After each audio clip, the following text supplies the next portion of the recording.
All right. Well, thanks everyone for joining us for this afternoon sessions. We certainly appreciate you taking the time to be here. So I do have the pleasure once again of delivering the year in review on behalf of our staff and board of the Ontario Federation of Anglers and Hunters. But before I go there, I just want to take an opportunity to once again thank our provincial and federal government partners. Thank you for the opportunity to work with you over the course of 2014. We certainly have accomplished many great things together. I also want to thank our many sponsors, some of them who are here with us today, and quite frankly, if it wasn't for the efforts of the many sponsors that we have, we wouldn't be able to accomplish some of the great things we do. And I will be touching on some of those great things as I work through my presentation. I want to thank our board of directors. I really do, and I mean that very sincerely. Volunteers, they work day in and day out to create those solid policies that guide our organization. And I would be remiss if I didn't thank our head office staff. They come to work for the right reasons. They work hard each and every day to represent the interests of our members, and they're truly passionate about the future well-being of the province's fish and wildlife and our hunting and fishing heritage. And I consider it an honor to call them my co-workers. I want to thank our membership, because quite frankly, without a membership, we wouldn't be who we are today. So what I'm going to present today is a very brief overview of what we've accomplished in 2014 on behalf of our members. If you haven't had the opportunity to do so yet, I encourage you to pick up a copy of the annual report. They're on the table at the back of the room. This is a great resource. And I think you'll notice that the annual review has taken on a complete facelift. It's a great piece of work, and our staff have worked extremely hard on it.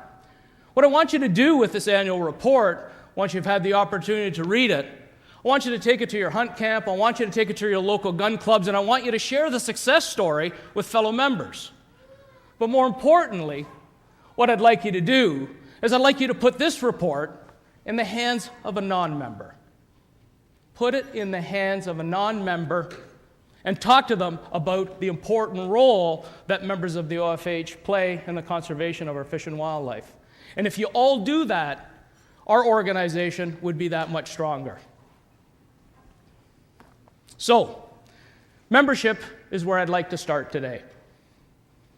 And if you enjoy access to things like Crown land and waterways and areas protected from invasive species, if you enjoy things like turkey hunting and elk hunting opportunities, a walk in the woods with an apprentice hunter, then you are benefiting from the determination of OFAH members. And I'm sure Shane Mahoney alluded to that as well earlier on today. So, what did membership look like in 2014? We had a great year. 84,432 members strong. We now represent 570 life members as well. We also have 725 affiliated clubs. So our membership did very well in 2014. Member benefits, and I know you've had the opportunity to meet some of our affinity partners here, and if you haven't, please take the opportunity to do so. They have a booth set up in the hall just outside of this meeting room. So if you're looking for great deals on things from clothing to outdoor wear to advice on things like medical and dental insurance, financial planning, a great deal on home appliances and furniture, then OFAH Affinity Partners have it all to offer to you. And I encourage you to visit our affinity partners, because each and every time you visit our affinity partners, they make a financial contribution to the Ontario Federation of Anglers and Hunters. And in 2014 alone, through the efforts of our membership and our affinity partners, they contributed just under $108,000 for very important conservation work. So I think they need a round of applause.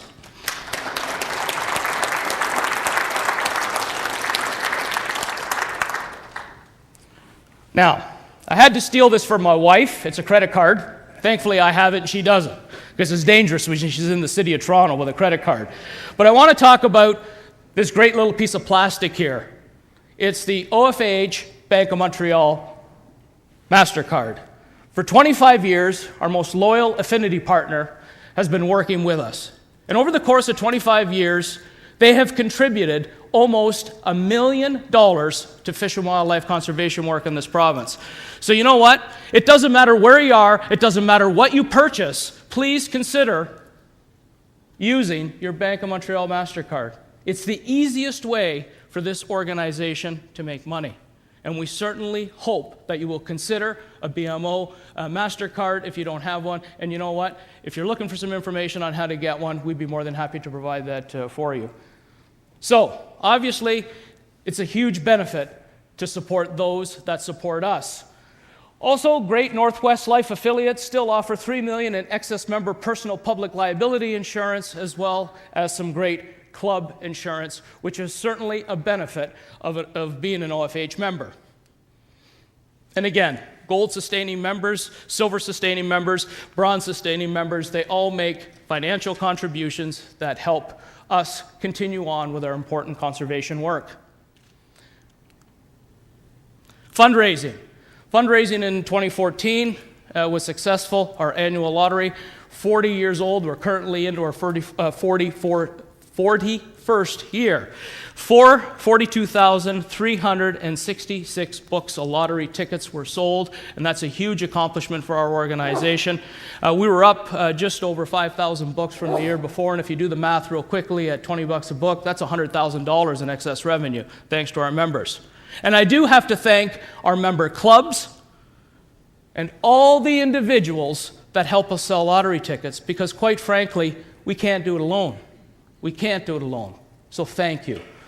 Thanks to the many sponsors that help make our annual lottery as successful as it is today. Great prizes. Last year, $332,000 worth of prizes. What an accomplishment. What a great lottery. And we certainly look forward to what the 41st annual lottery has to offer.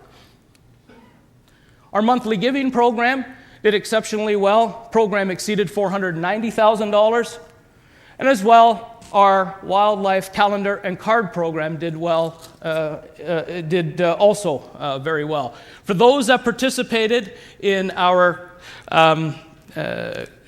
calendar program, the average donation was $18.50. As well, we had great response to Christmas cards, and that sold out again. Net proceeds from these two fundraising ventures was almost $80,000. So our members certainly stepped up to the plate and, as they say, put their money where their mouth is. Before I get into some specifics on some of our accomplishments, I want to talk a little bit about our guiding principles. The things that we refer to each and every day when we make decisions on how we spend that hard-earned fundraising dollar or how we spend our membership dollars. And I want you to take a look at our vision statement. And our vision statement says, a future that includes healthy lakes and forests, bountiful fish and wildlife, and opportunities for all Ontarians to share our passion for our hunting, fishing, and conservation. Our mission statement, as the voice of anglers and hunters, and as leaders in fish and wildlife conservation in Ontario, the OFAH will strive to ensure the protection of our hunting and fishing heritage and enhancement of our hunting and fishing opportunities, encourage safe and responsible participation, and champion the conservation of Ontario's fish and wildlife resources, which so enrich our lives. Those are our guiding principles, and we refer to those each and every day when we make decisions. Our core values talks about we will be the voice of anglers and hunters. We will support our hunting and our fishing heritage. We will seek to ensure the conservation of Ontario's fish and wildlife and their habitats and ecosystems, and we will encourage and lead proactive fish and wildlife management individually and in partnership with others. And once again, thank you to our board of directors for helping create those solid policies that guide the organization, and for our staff on delivering. So, let's talk about fisheries management. We do work in partnership with all levels of government, organizations, and individuals to conserve fisheries we currently have while increasing angling opportunities for the future. That's why we're involved in fisheries management. Bait review. We have been involved with the provincial bait review for more than 2 years as members of the Bait Review Advisory Group to ensure anglers have a voice at the table. We have provided strong opposition to any overly restrictive bait policies that have been proposed, and we are seeking to ensure that anglers will still be able to use live bait in Ontario. And I think you will all agree that's extremely important to our membership. In 2014, the public had their first opportunity to provide comments on the angler use and movement of bait, as well as bait management in parks. And we did voice our concerns on the Environmental Bill of Rights Registry. Also in 2014, the OFAH participated in the development of the provincial fish strategy. This document will provide high-level policies and direction for fisheries management in Ontario, so the OFAH made sure our comments were heard and incorporated into the strategy moving forward. Fisheries management zones. We are well represented by staff and local volunteers on all established fisheries management zones, and I need to acknowledge and thank all OFH rep participation on these zones. They do a great job. In 2014, the OFH was involved in FMZ Council discussions regarding things like fisheries management plans, regulation changes, stocking plans, commercial allocations, and other decisions that impact local and regional fishing activities. Couple of wins for us in 2014, Lake Simcoe. I know you all realize how hard we've worked, but after 14 years of hard work, we finally did realize once again a lake herring fishery on Lake Simcoe, which is great news for our members as well as the fishing community right across the province.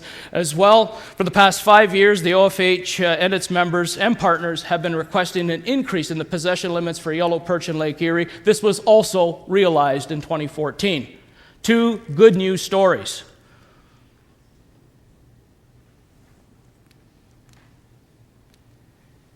Watershed and local fisheries management. Some lakes, rivers, and regions, as well as watersheds in Ontario, have their own advisory groups that discuss fisheries issues on a more localized scale. The OFH is represented on many local fisheries management advisory groups throughout the province, especially where FMZ councils have not been established. I want to take just a moment to discuss something that we spent a lot of time on in 2013 and 2014, and it's Camp 43 Dam on the Black Sturgeon River.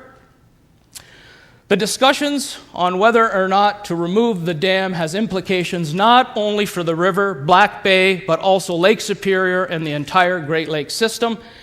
In 2013 and in 2014, as I mentioned, we participated in the structured decision-making process with MNRF, DFO, and many other stakeholders to determine the best solution. In 2014, the ministry announced their decision to remove the dam despite significant evidence-based opposition by the OFAH, the Great Lakes Fisheries Commission, the Department of Fisheries and Oceans, First Nations, local residents, and some MNRF employees themselves. We will remain involved in this issue and work with our partners to ensure a positive outcome for the fisheries as a whole. And of course, the issue here is the introduction of sea lamprey. Fish habitat protection and restoration. It's critical for providing healthy and productive fisheries. The OFH works in a variety of ways to make sure fish habitat is protected, and we make every effort to restore degraded ecosystems. We continued our involvement and discussions related to the 2012 changes to the Fishery Act. We also participated in workshops and discussions with other organizations, including affiliates from across Canada. We did experience success in influencing the operational approach, development of regulations and policy, and implementation of DFO's Fisheries Protection Program. This will continue to be a priority for the OFAH in years to come. The Recreational Fisheries Conservation Plan was established in 2013 to support projects aimed at improving the conservation of recreational fisheries habitat. Our staff have been helping OFH-affiliated fishing and conservation clubs with their applications, and of course, we also provide technical advice on their conservation projects. Several clubs were successful in their applications, as well was the OFAH Community Stream Steward Program and the Lake Ontario Atlantic Salmon Restoration Program. Excellent program. Water quality. We do continue to build on our legacy of championing water quality issues. Historically, we led the charge on things like acid rain and remain committed to ensuring aquatic pollution does not jeopardize our aquatic ecosystems and our fisheries. And in 2014, the OFAH did endorse the Great Lake Fisheries Commission call to ban call for the ban on the sale of products that use microbeads, such as facial scrubs, body washes, and toothpaste. It's important to note that major industry will be phasing these out, and political leaders have also made this a priority. And when I talked about partnerships, I do want to make a reference to the great partnership that we share with the Great Lakes Fisheries Commission. And I know John Detmers is here and Bob Lamb, and we certainly enjoy that partnership that we formed over the years to help move some of these issues forward. The OFAH continues to be actively engaged in the Great Lakes water quality discussions, particularly in the Great Lakes Water Quality Agreement. In 2014, the OFAH participated on 3 binational subcommittees relating to annexes of aquatic invasive species, lake-wide management, habitat, and species. We also participated as an observer to the Great Lakes Executive Committee that looks at all of the annexes. In late 2014, the Canada-Ontario Agreement was signed, which funds activities under the Great Lakes Water Quality Agreement, and the OFAH will continue to push both levels of government to increase their contributions to COA to provide further support for these very important initiatives. Commercial fishing.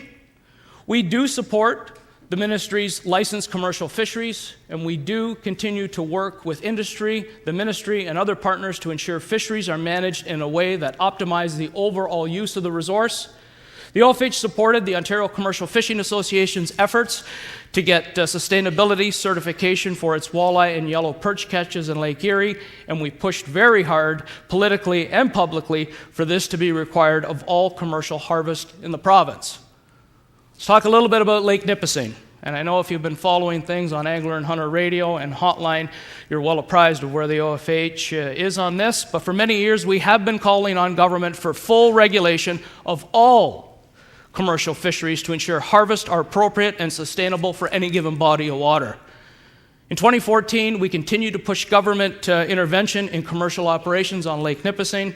The walleye population continued to decline, and the ministry implemented a minimum size limit for recreational fishery that functionally made it a catch and release only fishery for anglers. We spoke out against this unnecessary and inappropriate action and pushed the ministry to properly regulate all harvest on the lake. And I know you heard talks from Glenn this morning about abandoned gill nets. We were certainly on top of that all summer long, and we will continue to push to ensure that gill nets, the issue of gill nets is dealt, the issue of ghost nets is dealt with appropriately. Saugeen Ojibwe Nation, the OFAH continue to monitor and raise questions about the implementation and enforcement of the Saugeen Ojibwe Nation MNRF Commercial Fishing Agreement. OFAH members have concerns with commercial harvest activities, illegal harvest, and the status of fish stocks in South Georgian Bay. And we will continue working with our members and the ministry to ensure that we can all successfully and sustainably use these waters. Wildlife management. We use the best available science to advocate for enhanced sustainable hunting opportunities. Moose. Anybody heard anything about moose lately? It's been a pretty hot topic, and I know it will be a hot topic for the remainder of the weekend. And we do have from our Fish and Wildlife Department, Matt DeMille, who heads up the department, as well as our senior wildlife biologist, Mark Rickman, here. If you have any questions, these folks will be more than happy to have a chat with you. But we did speak out on moose management, and we called for changes. We are pushing the ministry to manage moose populations and not rely solely on licensed hunters as a management tool. We are recommending that the ministry reevaluate population, give resident hunters priority over non-resident hunters, better manage predators like bears and wolves, and ensure quality habitat through forest management, and manage deer more effectively as a full suite of management options. Deer, reduced deer tags and additional deer seals in 2014 also left our members frustrated with the deer tag allocation process. We did respond by voicing concerns regarding the lack of public and stakeholder consultation, questioning the consistency of the allocation process, and suggesting the OFH be involved at the local and provincial level in reviewing these allocations. And I don't think anyone in this room can question the severity of the winter of 2014. Thankfully, we had some funds available in our Deer Save Fund, and with that, we were able to provide 3 of our clubs the resources required to cut trails and cut browse so these deer can get through a very severe and harsh winter. And we thank our clubs for doing that. Elk. We responded to elk tag reductions for the Bancroft North Hastings hunt this past fall by providing alternate strategies to the ministry. We did pressure the ministry to provide information on the number of elk harvested by Aboriginal hunters in the Lake Huron North Shore Restoration Area. As well, in 2014, the OFH provided official response to the MNRF environmental registry posting regarding population objectives for the Nipissing, French River, and Lake Huron North Shore herds. We are pleased that they have made a commitment to establish a committee which will include the OFH to deal with these issues for this particular herd. Bears. I don't think anyone in this room will dispute the efforts of this organization to help bring back a hunt that was canceled in 1999. And we were certainly pleased with the government for introducing a 2-year spring bear pilot across certain areas of the province. As we expected, there was some pushback, and animal rights activists attempted to block this pilot by challenging the government in court, which was dismissed. But we were extremely pleased that between May 1st and June 15th, 8 wildlife management units in Northern Ontario saw the return of an early season hunt, and hunters had the opportunity to harvest spring bears the first time since 1999. And there's a great picture of Angler and Hunter TV host Mike Miller on his first spring bear hunt, because I think when they canceled this hunt, he was about 6. The OFH will continue to do everything possible to turn this pilot into a full reinstatement of the spring bear hunt in all of bear country. We will continue to advocate on your behalf. Wolves and coyotes. Based on a recent scientific study, here in Ontario, the OFH is seeking separate management of wolves and coyotes in Northern Ontario. We are calling for the ministry to review current wolf and coyote regulations, and we have made recommendations on changes to things like season lengths, party hunting, and seal requirements. Wild turkeys, what a success story, and it's hard to believe it's been over 25 years, but our members continue to ask for expanded turkey hunting opportunities, and we have worked with the MNRF on this, and thankfully, and thanks to the MNR for realizing some of the concerns of our members, we were able to bring additional hunting opportunities in areas such as Sudbury, North Bay, Parry Sound, and fall hunting opportunities in the Pembroke area. And that's not only good for our members, but it's good for all turkey hunters right across the province. Migratory birds. We did comment on changes to the migratory bird game hunting regulations in 2014. Environment Canada adopted many of the suggestions made by our organization, as well as our provincial and territorial affiliates from right across the country, and moved to a 2-year cycle for the migratory game bird hunting regulation. And we continue to advocate as well for the control of mute swans in the Great Lakes Basin. Sporting dogs. We did strongly support the introduction of multi-use radio systems, MERS technology, for handlers to track their hunting dogs. And I know Dr. Joe Wilson made mention of this today in his sporting dog report. This advanced technology was expected to be introduced in June of 2014. However, Industry Canada claimed there was not a great enough need and deferred its use in Canada. OFH staff, as well as our members, contacted Industry Canada directly to question the decision-making process. We were invited to participate on a working group to determine how this technology can be introduced into Canada. And I think it's extremely important to note that the OFH was the only hunting organization participating in these discussions. And I think it's safe to say that we are cautiously, and I repeat, cautiously, and did I say cautiously? Optimistic that we may see something in place for this year's hunting season. Let's keep our fingers crossed. We do invest in the future. Our Fish and Wildlife student scholarships, as well as our internship programs, were extremely successful, and we do provide that much-needed financial assistance for those that are looking to pursue a career in fish and wildlife management. As well, we continue to offer the OFAH BrokerLink Fish and Wildlife Conservation Internship, which is an 18-week placement within our Fish and Wildlife Department, which gives the successful applicant that much-needed job experience. Land use and access. The OFAH seeks to ensure that proposed land use activities in Ontario consider, maintain, and enhance fishing and hunting opportunities.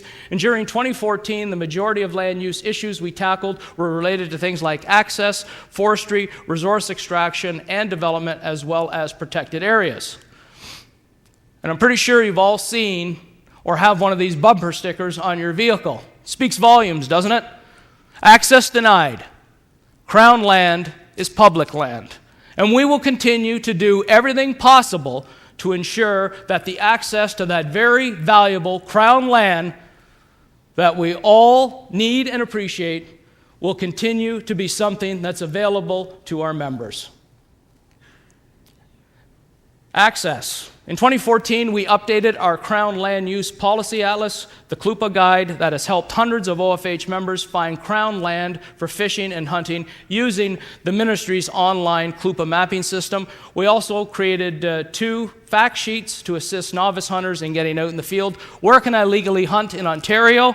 And information for waterfowlers. Now, these are web-based information pieces. If you haven't had the opportunity to visit our website, please do so. There's lots of great information there. And again, just some of the issues that we dealt with in 2014, but access does mean different things to different people. Depending on where you hunt and fish, how you hunt and fish, or what species you're targeting, for many anglers and hunters, particularly in northern Ontario, forest access roads are important to their fishing and hunting activities. Unfortunately, we're seeing more and more road restrictions because of things such as remote tourism, species at risk like woodland caribou, and overly restricted land use policies. For others, it may be access restrictions on trails, the decommissioning of fishing piers, boat launch removals, or highway improvements that limit access for anglers and hunters. We will continue to stay on top of these issues as they are raised by our members to ensure that access for anglers and hunters is always considered accordingly in the decision-making process. Conservation areas and provincial parks. In conservation areas and provincial parks where hunting is not currently permitted, we do continue to advocate for its inclusion as a safe, sustainable, and low-impact recreational activity. And just some of the files that we worked on in 2014. And I think it's important to note that although there are many challenges for anglers and hunters in Ontario's protected areas, we also maintain some extremely valuable partnerships with our clubs and provincial parks to provide some of the best waterfowling opportunities this province has to offer. Places such as Darlington, Long Point, and Rondo. Resource extraction and development. We continue to monitor plans for forestry, mining, aggregate extraction, renewable energy projects, and other large-scale development to provide a voice for the angling and hunting community. We understand that in today's society, these things are necessary. We just want to make sure that when these decisions are made, the conservation of our natural resources is taken into consideration, as well as our opportunity to access these areas for our fishing and hunting. The Nature Conservancy of Canada.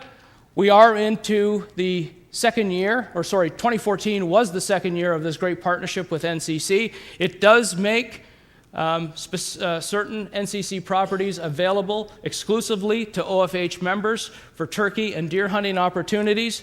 And in 2014, we did have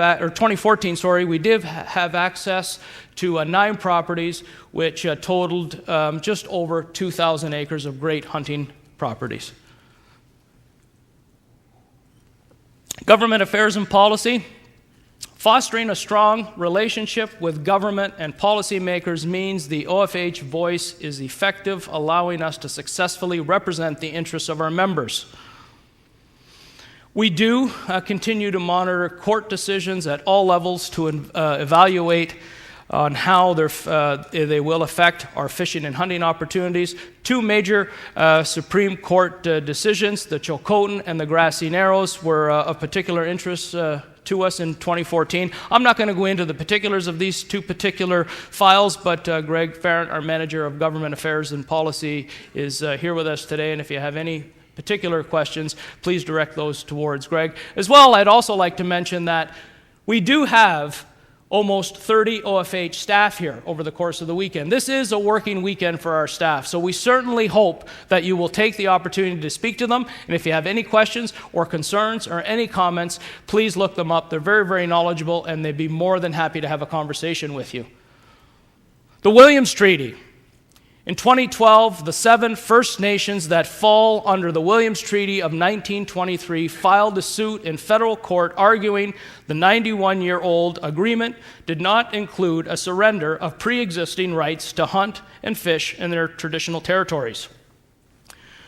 We did seek to intervener standing at the federal court trial division. That was denied. An appeal to the federal court was also denied, and in 2014, the OFH sought leave to appeal at the Supreme Court of Canada, and I regret to inform you that as of last week, our legal counsel has informed us that that has also been denied. We will continue working with our legal counsel to discuss options moving forward, and please stay tuned to upcoming issues of Ontario Out of Doors magazine and episodes of Angler and Hunter Radio for updates. The Algonquin land claim continues to be an important file for the OFH and our membership, and it has been an important file for the last 20 years.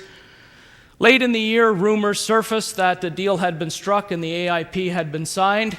Those rumors proved to be false. It's a very important claim. It takes in 36,000 square kilometers in eastern Ontario. It's a place where 1.2 million Algonquin and non-Algonquin live. The settlement will include 117,005 acres of Crown land that will be transferred to the Algonquins. So once that land is transferred, that Crown land becomes private property. We have never disputed the rights of the Algonquin. It's all we're asking for is something that's fair and equitable, something that's fair and equitable for all of us. Common Sense Firearms Licensing Act will help reduce administrative burdens on Canada's law-abiding firearms owners while strengthening firearms prohibitions on those who are convicted of domestic violence. We will testify as this bill goes before standing early in 2015. Some of the highlights of the bill include things like the merger of POLs and PALs, restrict the ability of the Chief Firearms Officer to make arbitrary decisions, and needless paperwork around authorizations to transport, and one that's of extreme interest and importance to the OFAH, requires mandatory firearm safety courses for all first-time gun owners.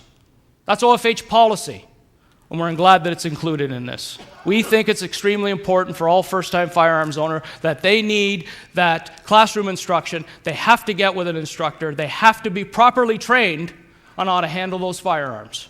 It only makes sense. It only makes sense, and we're certainly pleased that the government has adopted that.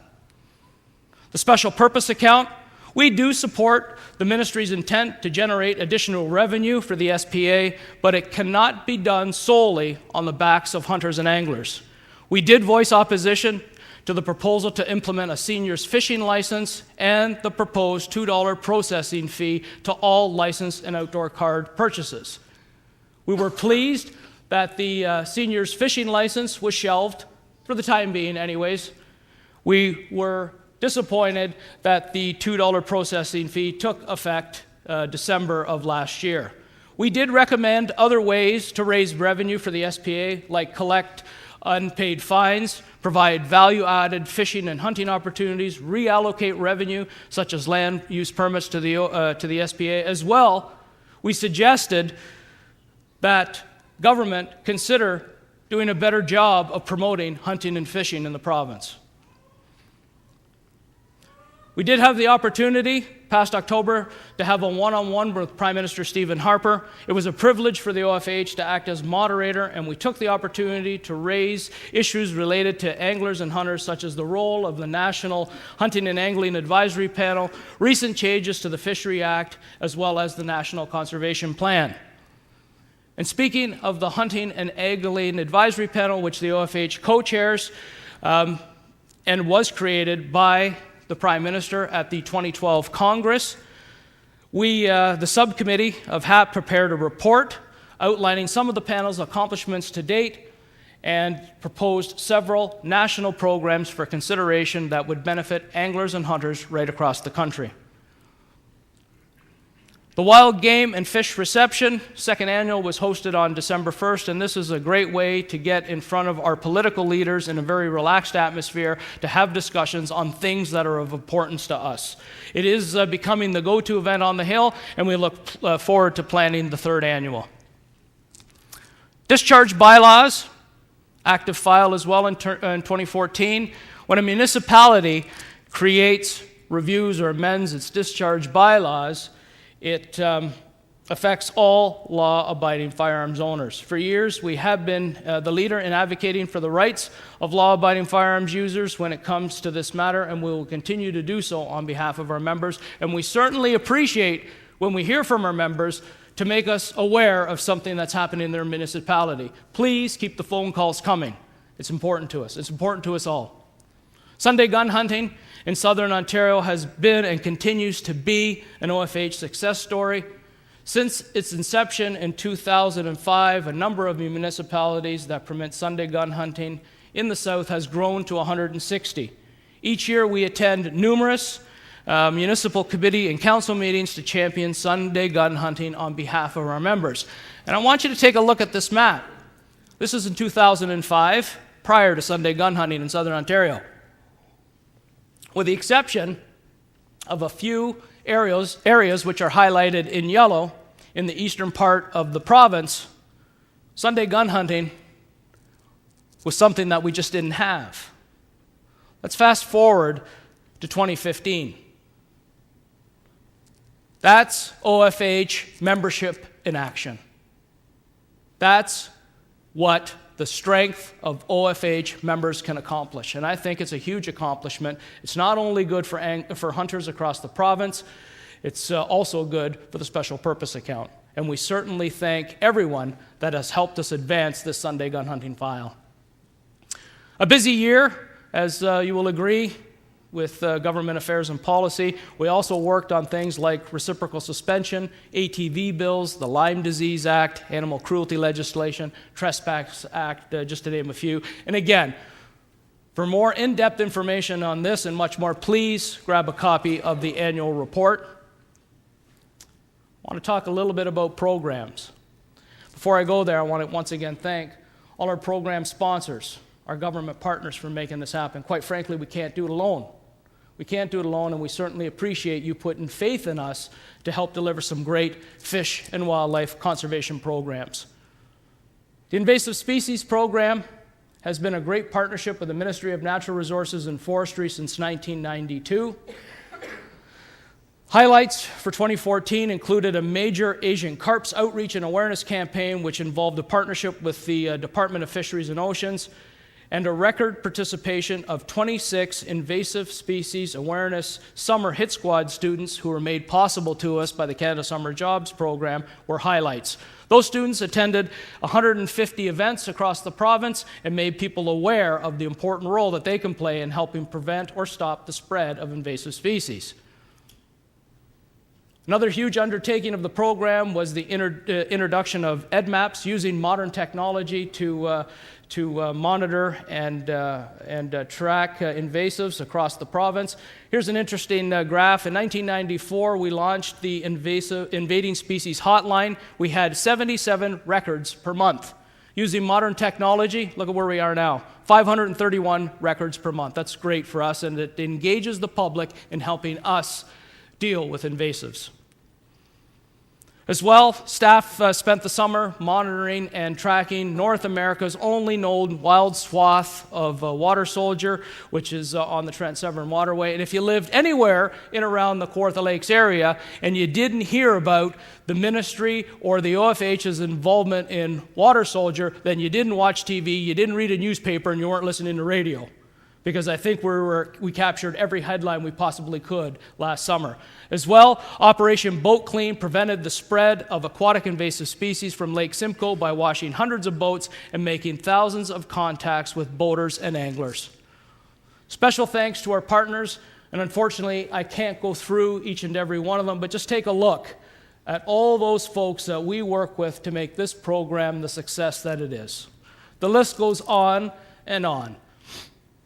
The Community Hatchery Program is the newest partnership program between the OFAH and the Ministry of Natural Resources and Forestry. And I'm not going to spend a lot of time on this because tomorrow morning, 8 a.m. sharp, you're going to hear from Shane Wood, the program's coordinator, as he gives you a more comprehensive look at the program. But highlights include we distributed over $151,000 to 41 different hatcheries for operations and improvements. Some 1,400 dedicated volunteers donated more than 70,000 hours to make this program a success. We are certainly pleased at how far we have come in the last 2 years to ensure community hatcheries maintain an important role in Ontario's fisheries management. It's an excellent program. It's a great partnership program. Bring Back the Salmon, again, lead partner, the Ontario Ministry of Natural Resources and Forestry, and our lead sponsor, Ontario Power Generation. Some program highlights for 2014 included 17 habitat restoration projects, including hosting six TD tree events. The biggest project to date was the creation of a 420-meter bypass channel to improve the headwater habitats on Duffins Creek.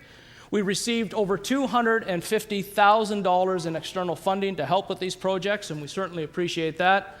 As well, after a science review workshop last winter, the ministry released a major report outlining the results of the program over the past 8 years, which found the program had made significant strides toward reaching its goal, but we still had a lot of work to do. And we knew that. We knew this wasn't going to be easy when we started, but we've never backed down from hard work, and we certainly won't now. As well, the fall management workshop is resulting in a new 5-year plan for the program. Under production and stocking, 723,309 Atlantic salmon were stocked into Duffins Creek, the Credit River, Coburg Brook, and the Humber River. The Ministry of Natural Resources and Forestry, Fleming College, 3 club hatcheries, and 108 classroom hatcheries raised fish.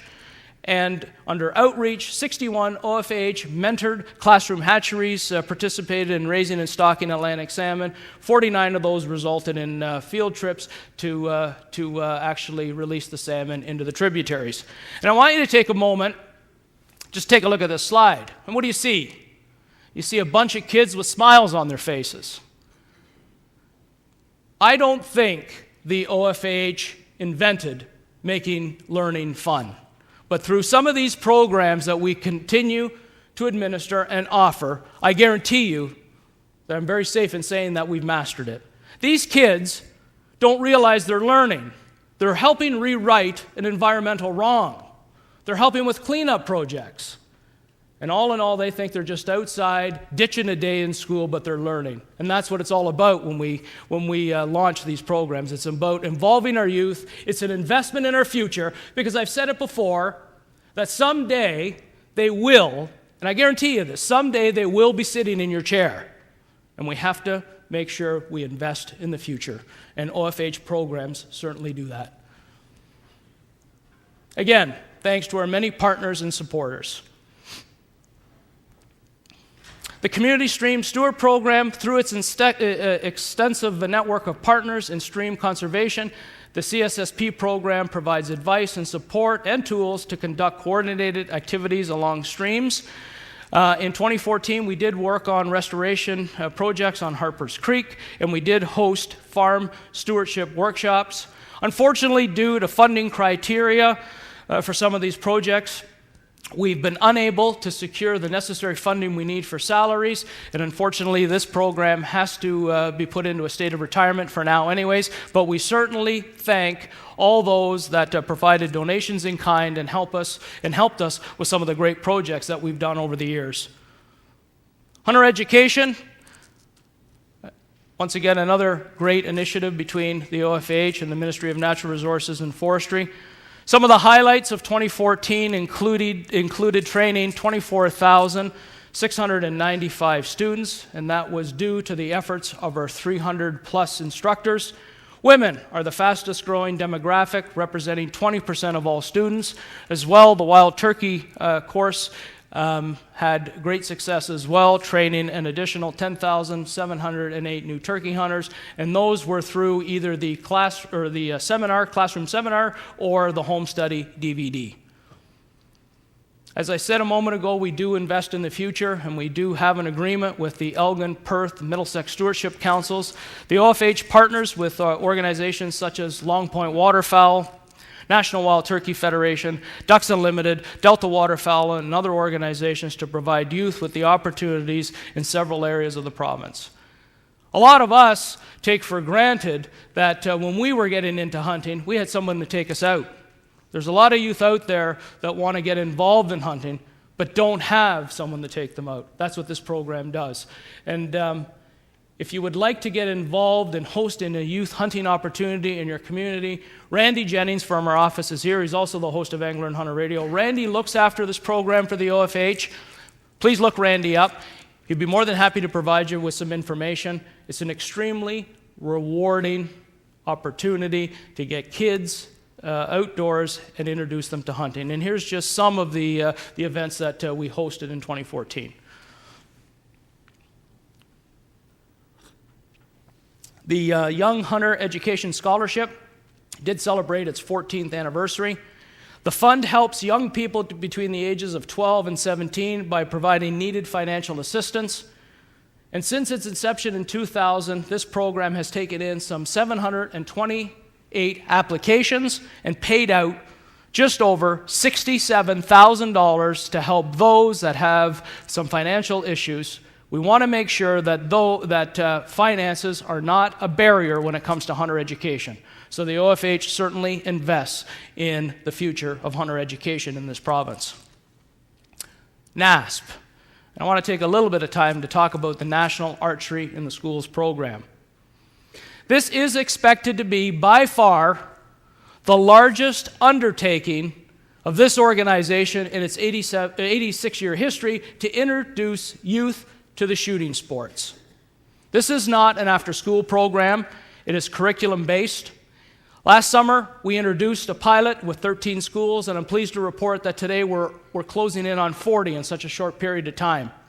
This program had very modest beginnings in Kentucky. Today, it's administered around the world, and today, some 12.5 million kids have taken part in this program. Archery teaches great things. Teaches you patience. Teaches you discipline. It teaches you that it's okay to fail because, well, you know what? When you continue to practice, you'll get better. It teaches perseverance. It teaches all kinds of great things. Guess what the coordinators of the NASP program in the U.S. told us about individuals that come out of the NASP program? What do you think they want to do when they're out of the program? What do you think they want to do? What was that? Absolutely. 53% of those kids that go through the NASP program want to hunt. That's how you generate revenue for the SPA. That's how you do it. And the OFH invests heavily. Get outdoors. We had a successful conference last year which introduced our youth to this particular conference. And during the course of the weekend, you're going to see a bunch of kids. Hey, that actually fits. I might keep it. You're going to see a bunch of kids running around in red t-shirts. Please welcome them. Please welcome them. Take the time to have a conversation with them because they are our future and they deserve to be here. We also sold out the summer leadership camp with all 240 registrations fill up in just minutes. And we also introduced a new program last year in partnership with Canadian Tire and Jumpstart Charities. We provided opportunities for 60 Heart of the City youth from the city of Toronto to get outdoors. So I want to tell you a little story, and this is a true story. And it was a story when it's about a youngster that was in one of our Get Outdoors programs, and he was asked what he likes the best about the program. Was it the hunt? Was it the 22 range? Was it the bass fishing? Was it the canoeing? Was it the kayaking? What was it? What do you think he said? He said, I like going to bed at night, not hearing sirens. Boy, I tell you, that set me back, and it certainly made me realize some of the things I take for granted. I think we all take it for granted. Kids today don't have the opportunities that we did when we were kids, and we have to continue to encourage kids to participate in the outdoors. And our programs do that. And again, thanks to our sponsors for making it possible. We have a great facility, and if you haven't had the opportunity to visit our head office in the OFAH Mario Cortellucci Hunting and Fishing Heritage Center, I certainly encourage you to do so. In 2014, we did see almost 2,000 students come through the door to take part in some Board of Education approved curriculum-linked field trips. Since we opened the doors in 2010, 8,583 kids have visited. As well, we are also home to the Excalibur Archery Range, the Stoger Air Rifle Range, and the Shimano Fishing Pond. That's an event we hosted last summer. It was the second year that we've done it. It's part of the Canadian Tire Cops and Kids program. I have the pleasure of an office window that overlooks that pond, so that's what I get to watch all summer long. And I'm hoping to get together with this young lady so she can teach me how to catch fish like that, because I certainly can't do it. The Record Fish Registry continues to be a huge draw at the Heritage Center, and if you haven't had an opportunity to pop over, a great display there. And we certainly thank our partner, Advanced Taxidermy, for making those great mounts available to us. And we also thank Advanced Taxidermy for some of the great work you see around this building this weekend. Ontario Family Fishing Events, we certainly thank the province of Ontario for declaring 2 periods of license-free fishing, 3 days in February and 9 days in July. During this time, Canadian residents do not require the otherwise mandatory fishing version outdoor card. The program was extremely successful. We acquired 16 additional events, reaching a total of 87. And again, thank you to the Ministry of Natural Resources and Forestry and the Canadian Sport Fishing Industry Association for their support. The OFH OPG Tackle Share program. There are many barriers to introducing new anglers to fishing on today's waters. The Tackle Share program removes these barriers by providing equipment and knowledge to get them started.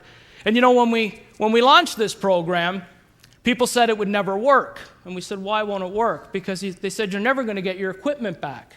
And the basis of this program is quite simple. It works like a library. You go in, you sign out some fishing equipment, you go out, use it for the day, and you return it.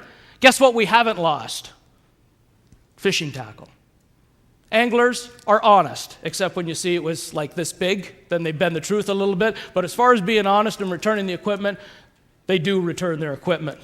We also had a traveling program that visited 10 high-profile events during the course of the summer, and all in all, 140 tackle share loaner sites. Communications.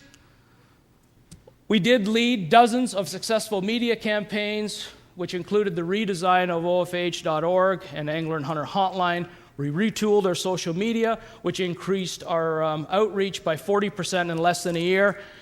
And we are communication giants, the OFH is. We are home to Ontario Out of Doors Magazine, Angler and Hunter Television, and Angler and Hunter Radio. Let's start with the magazine. One of the top most successful magazines in Canada in 2014, and that's not me telling you that. That's the Print Measurement Bureau's 2014 Spring Survey.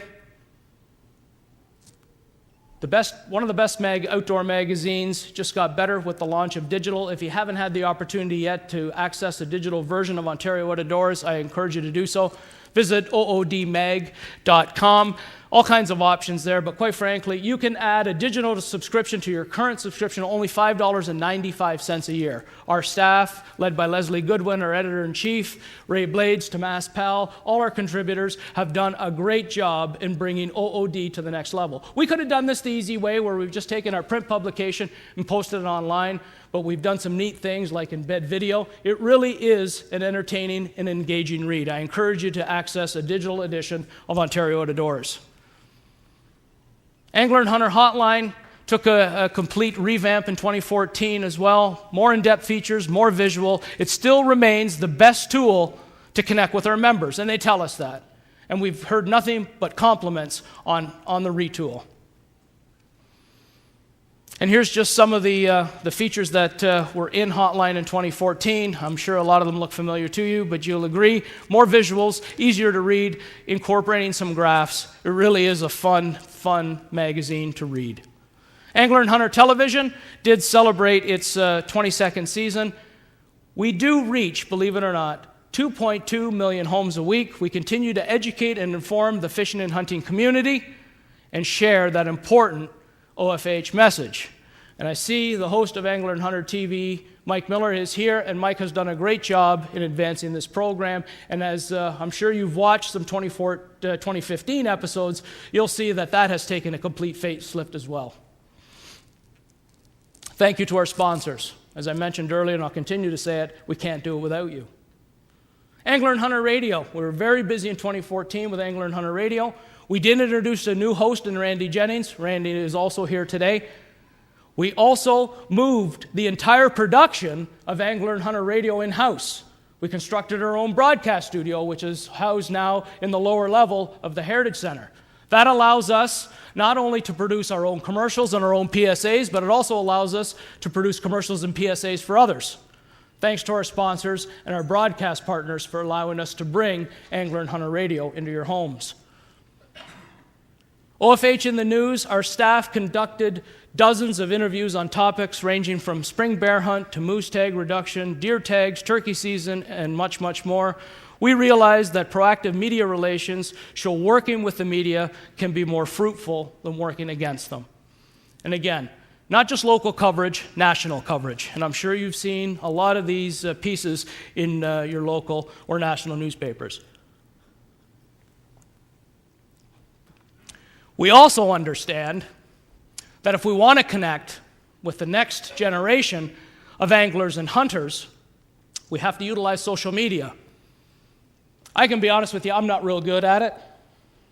And I think my staff will tell you that.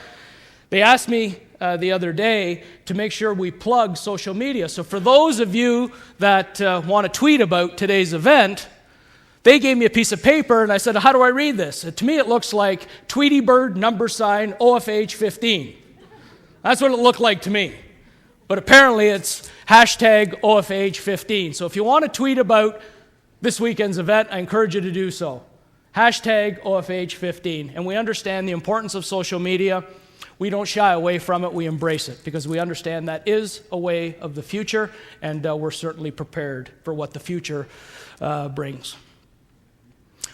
We also continue to monitor 17 websites, which sees 3 million visits a year, 15,700 likes on Facebook, 12,500 followers on Twitter, 939,000 plus video views on YouTube. So I think you will all agree, just as I wrap up here, we've had an extremely busy but successful year. We do it because we care, we do it for our members, and we certainly appreciate the support we get from each and every one of you here today. But in order to do this work, we know it costs money. So how did we fare financially in 2014? Well, I think our treasurer, Frank Wick, sort of stole my thunder on this, but we did very, very well. We will continue to deliver a great variety of conservation programs with the resources we have available each year. In 2015, we will continue to deliver these great programs while operating within a balanced environment. Our auditors have given us a clean audit report. As you can see, Excess revenue over expenditure of all funds was almost $149,000. Total cash and investments in the general fund was up substantially over 2013, $3,719,805. So we've had a great year financially. We'll continue to do what's right for the province's fish and wildlife. If we have to invest, if it makes sense, if it fits within our mandate, we'll continue to do that. We're here to represent you, our members. We take great pride in doing that. And with that, I would like to end where I started by saying thank you to each and every one of you for your support, your passion, and your dedication. You have certainly helped make the OFAH the organization that it is today. Thank you very much.